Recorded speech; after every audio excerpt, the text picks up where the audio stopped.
Okay, boys and girls, Mrs. Pelletier here again, and I have another animal tale. And this one's called The Three Little Pigs. I'm sure you're familiar with the story. Think about what happens in the story that you've heard before, okay? And as I read this, I want you to be thinking about how the version that you've heard might be the same or maybe a little bit different. Every time this story is told, it changes a little bit. But again, this is a story where the animals are acting like people. Okay, so I want you to think about, let's see what happens to these three little pigs. And again, be thinking about the lesson that's learned. Once upon a time, there were three little pigs. They were curious little pigs and eager to learn more about the big, wide world. One bright summer morning, they packed their bags and they set off together. Why do you think they're leaving? Okay, let's think about that. They were curious little pigs. Curious means they want to know a lot. They question things. They want to learn more. And they're eager to learn. Remember that word eager was actually in the book that we just read, The Little Red Hen. That means eager means they really want to learn more. So they're leaving home, and look at their parents' faces. They're kind of sad. Their mouths, when the illustrator of this book is Horatio Elena, and the author is Patricia Seibert. But when he drew these pictures, he just put a little line straight across to show that they're kind of sad. But these guys are off, and they've got all their stuff packed. Let's see what happens. The three pigs enjoyed being out on their own. On many a sunny day, they shared a picnic with all their new friends. Sometimes they played hide and seek all morning and then took a nap in the shade during the hot afternoon. So they're having a nice time. The long summer days grew shorter. Many of the pigs' friends started to prepare for the colder days ahead. The little pigs realized they needed a house that would be warm and safe, just like the one they had left. It's true. So see, it's getting colder. They have to start thinking about their house. I have an idea, said one of the pigs. We can each build our own house. Then we can have fun visiting each other. The first little pig was so excited. I want to build my house as fast as I can, he thought. He grabbed the first thing he saw, some straw from a nearby field, and he set to work. So he wanted to get his done fast. He saw the first thing was straw, and that's what he's going to make his house out of. See what happens. He did not spend much time planning his new straw house. Again, he wanted to be fast. Instead, he started building right away. After a short time, the house was finished. The pig wiped his brow with satisfaction. So let me explain that. The pig wiped his brow with satisfaction. His brow is probably like his forehead, his eyebrow right here. And he wiped it with satisfaction, meaning he's probably, see right here, he's sweating. He's been working a lot at building this house. But satisfaction means he's pretty happy. And see, you can see it by his face. He's happy with the way it came out. But the other two pigs had doubts about the house made of straw. Maybe it's not strong enough, one of them said. So look at their faces. He's pretty happy. He's wiping the sweat off of his brow, but they have doubts. When you have a doubt about something, that means you're not sure about it. And they're not sure that it's strong enough. Like if a big wind came, we had some wind here in Manchester over the weekend. It was pretty strong. I don't know if this house would have stayed standing. So let's see what happens. The second little pig thought, what can I use that will be better than straw? He gathered up the strongest, straightest sticks he could find. He lashed some of the sticks together and built a frame. So see, he's putting them together with some string, and then he tied the sticks to the frame to make walls. Let's see. Finally, the second little pig wiped his brow with satisfaction. A job well done, he thought. Meanwhile, the third pig remarked, "It's very nice, but I don't think it's strong enough." So see, he has doubt too. He's not sure that it's going to be strong enough. So let's see, and see the doubt on his face, but he's pretty proud of himself. He cut down all these trees. He made the stick house. So the third pig searched everywhere. What can I find that will be better than sticks, he wondered, and he came across a tumbled down building. There were old bricks all around. He decided they would be just right for his house. So these are the bricks. There was a building that was, if it's tumbled down, that means it's probably something happened to it and all the bricks fell.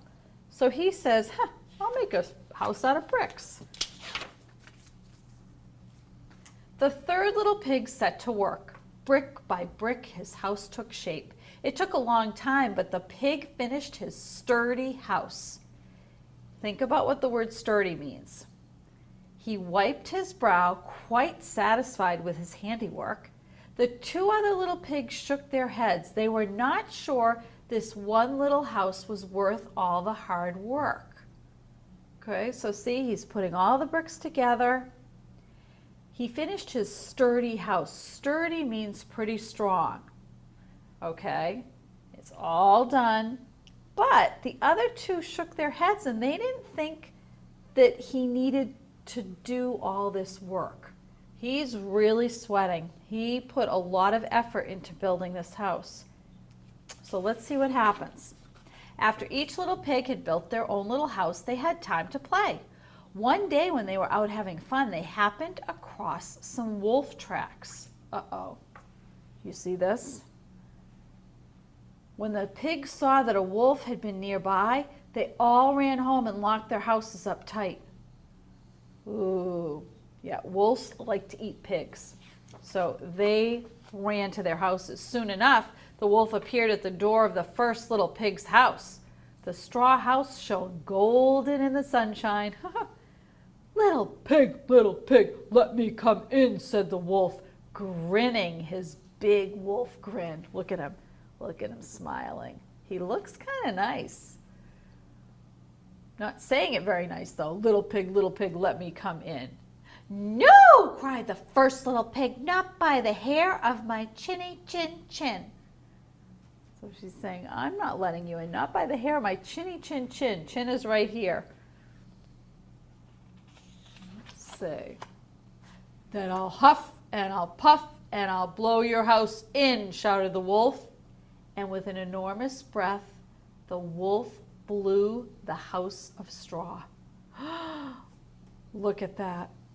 Straw everywhere. What do you think is going to happen to the pig? I hope he doesn't eat him. The first little pig ran to the second little pig's house. Phew, they made it, see?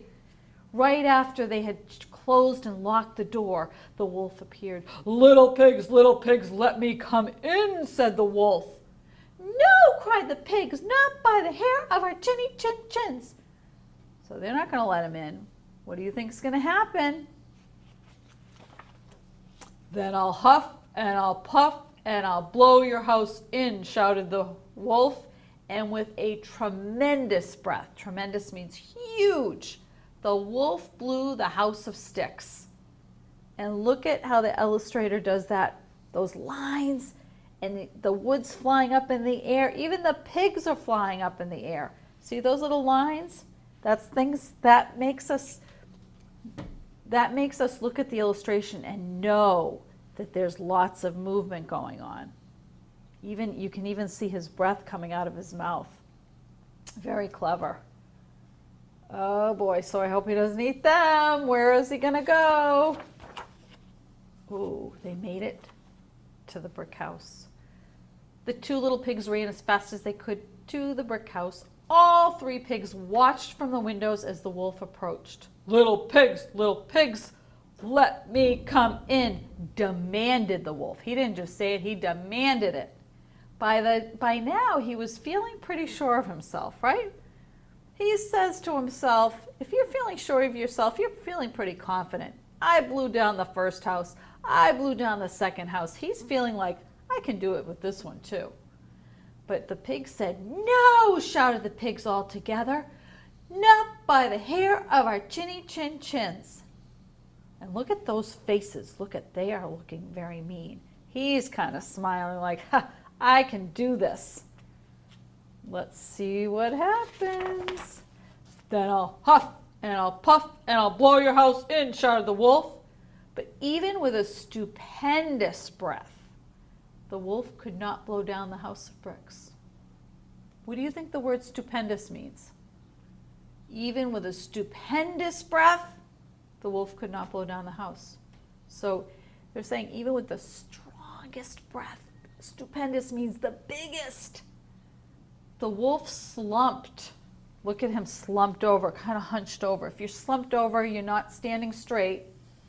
He's exhausted outside the little brick house. Look at how the illustrator made him look exhausted. His tongue's hanging out. He's got sweat dripping from his forehead. His clothes are a mess. He doesn't look so sure of himself now, does he? The mouse is kind of looking. And now these guys are looking like, ha, see, we tricked you. After resting a bit, the wolf came up with a new plan. What do you think the new plan's going to be? The three little pigs guessed what he might do. So they lit a blazing fire in the fireplace. What do you think that he was going to do? Just as the pigs, had guessed, the wolf climbed down the chimney. Before he could reach the bottom, his tail caught fire. So they knew he would probably try to go up on the roof and go down the chimney. And once he went down the chimney, if the fire was there, he would get burned. So the wolf could not pull himself up and out of that chimney fast enough. He raced away in a panic. The three little pigs stood arm in arm in front of the sturdy brick house as they watched the wolf disappear into the distance. From that day forward, he was never seen again, and the pigs lived happily ever after. Now, when I read that first, see that? Look at him going down the road, and he's got smoke coming from his tail. And he raced away in a panic. What do you think that means, a panic? Talk to your friend next to you. If he raced away in a panic, he is scared. Panic means you're scared, and he's racing away. So I asked you to think about the lesson in this story. What do you think the lesson is? Think about those three pigs. One of them wanted to get started right away and just found the first thing he saw, straw. Okay, I'm going to make a house. The second one thought, I got to make something stronger, made it out of sticks. And then the third one put a lot of effort in, and he made it out of bricks. So the lesson here might be that if you work really hard at something, I'm going to put it up here, working hard and planning carefully can keep you safe. Okay, think about that. So when we're doing anything, we don't want to rush and do things last minute. We want to take our time, plan it out, and then look what happens. You get something strong. Okay? So you know what? This again, these animals are talking. They're living in houses. They're building houses. Could this really happen? No, this is an animal tale that's been told over years and years and retold. And something that you're going to start noticing is oftentimes when you read these types of stories, there's always three in it. Three pigs okay?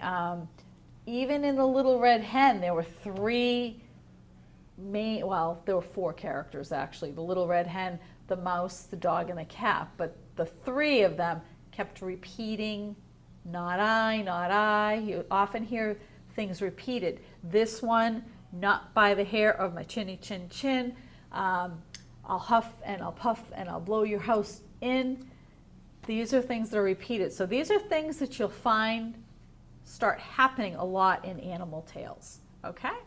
All right, so if you're at home today, I didn't make one myself, but what you could do is draw a map of where the pigs lived and put a little arrow as to where the wolf goes, from the house of straw to the house of sticks to the house of bricks, okay? So I will get our next book ready. So we've read The Little Red Hen, now we've read The Three Little Pigs. I hope you've enjoyed this story, boys and girls.